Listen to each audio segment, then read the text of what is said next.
দেখুন রিজুদত্ত কি বলছে একবার মন দিয়ে শুনুন এই ভিডিওতে। তো রিজুদত্ত ছিলেন তৃণমূল কংগ্রেসের মুখপাত্র। বর্তমান কিন্তু সে তৃণমূল কংগ্রেস থেকে বরখাস্ত হয়ে আছেন, কারণ উনি নাকি তৃণমূল কংগ্রেসের বিরুদ্ধে কথা বলেছেন, তাই ওনাকে দল থেকে বরখাস্ত করা হয়েছে। তো বর্তমান নাকি উনি অন্য দলে যোগদান করার জন্য প্রচেষ্টা চালিয়ে যাচ্ছেন, কিন্তু দেখা যাক আসলে উনি কোন দলে যোগদান করে।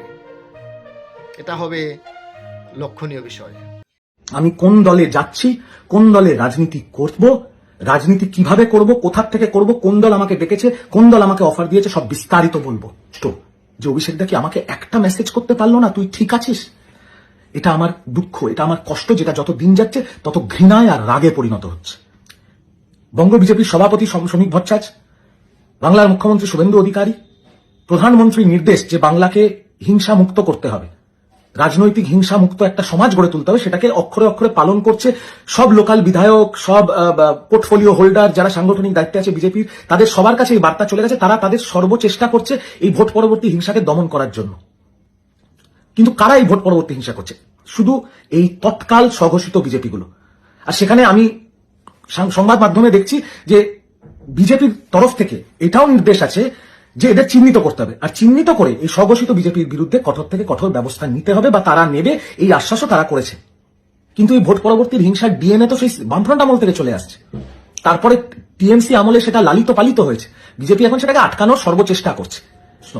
2021 সালে যখন তৃণমূল কংগ্রেস আমলে এই পোস্টপোল ভায়োলেন্স হয়েছিল, তখন কিন্তু আজকের মুখ্যমন্ত্রী শুভেন্দু অধিকারী এবং সেই সময়ের বিরোধী দলনেতা শুভেন্দু অধিকারীকে রাস্তায় দেখা গেছিল, রাস্তায় হেঁটে বেড়াচ্ছে, পোড়া পার্টি অফিসে গিয়ে বিজেপির পতাকা লাগাচ্ছে। তো মমতাদির কাছে আমার অ্যাক্সেস কোনোদিনই ছিল না।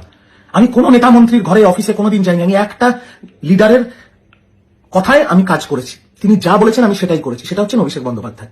4 তারিখ থেকে 12 তারিখ অভিষেক বন্দ্যোপাধ্যায়কে আমাকে একটা হোয়াটসঅ্যাপে 3টে শব্দ, তুই ঠিক আছিস আর একটা প্রশ্ন চিহ্ন, এইটুকু করার সময় পেল না। এটা কি রিজু দত্তের প্রাপ্য ছিল না? রিজু দত্ত কিন্তু মমতা বন্দ্যোপাধ্যায় অভিষেক বন্দ্যোপাধ্যায়কে ব্যক্তিগত আক্রমণ করছে না, কিছু প্রশ্ন করছে, আর সেটাকে বেইমানি বলে না, সেটাকে বিদ্রোহ করা বলা হয়। এই ফারাকটা যারা বুঝবে ভালো, না বুঝলে আমার কমেন্ট সেকশন খোলা আছে, খিস্তি দিন, কোনো আপত্তি নেই।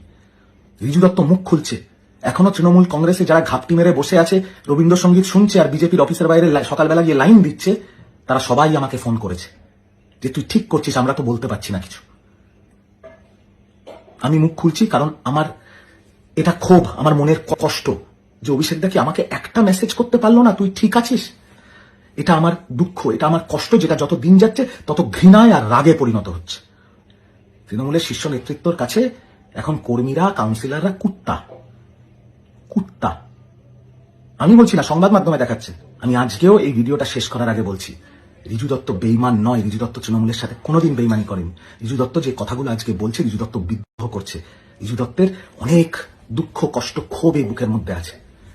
আর আগামীকাল বা পরশু আমি একটা ভিডিও করব, আমি কোন দলে যাচ্ছি, কোন দলে রাজনীতি করব, রাজনীতি কিভাবে করব, কোথা থেকে করব, কোন দল আমাকে ডেকেছে, কোন দল আমাকে অফার দিয়েছে, সব বিস্তারিত বলবো।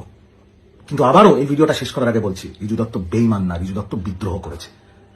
কিন্তু তৃণমূল যদি ক্ষমতায় আসতো, এতক্ষণে তো 300 বিজেপির কর্মী উপরে চলে গেছে, 300 বিজেপির কর্মী তো খুন হয়ে যেত। তার সাথে কত মহিলার সাথে যে কি হতো সেটা আর বলতে চাইছি না। আর কত হাজার হাজার বিজেপির কর্মী আর তাদের পরিবারকে বাংলা ছেড়ে পালাতে হতো, সেটাও আর বলার অপেক্ষা রাখে না। তো বড় বড় কথা বলার আগে না, আগে কর্মীদের পাশে দাঁড়ান।